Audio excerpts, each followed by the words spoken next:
Hi, we're just today looking at the first part of Matthew chapter 26.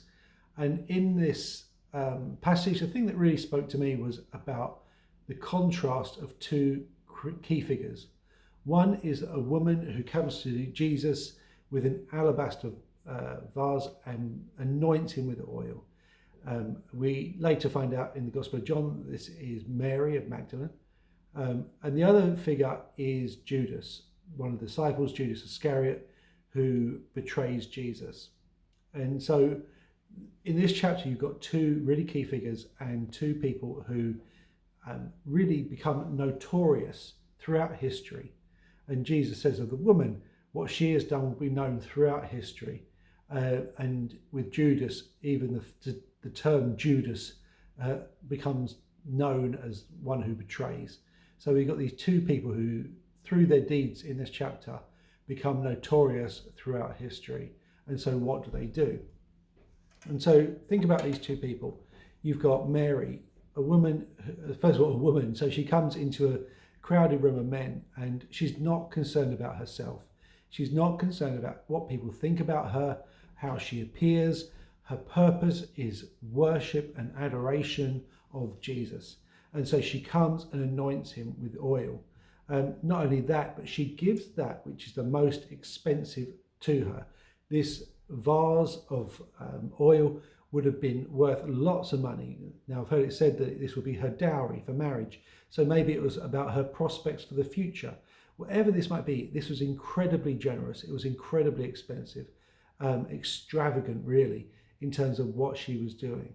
Now, contrast that to Judas, who had been with Jesus for 3 years, following him, listening to his teaching, a real place of blessing. Yet now Jesus was saying, I'm going to the cross. I wonder if Judas didn't really like this approach. He wanted maybe the Messianic king to come and defeat the Romans. And so the thought of this defeated king in death was not what he wanted. And so he was taking matters into his own hands. We also find that he was somebody who was out for gain. He would steal from the purse. And he was the one who criticized Mary for this extravagance. And he was saying how the money could be used. And he was willing to betray Jesus for money, 30 pieces of silver.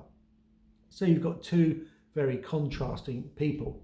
And I think the question that therefore comes to our mind is, are we looking for gain through our relationship with Jesus? Or are we looking to lose everything? Or are we willing to lose everything? It reminds me of what Jesus said. If we seek to save our life, we will lose it. If we lose it for his sake, then we will find it. And so which of these are you? Which of these am I? Am I looking for gain, or am I willing to lose it all?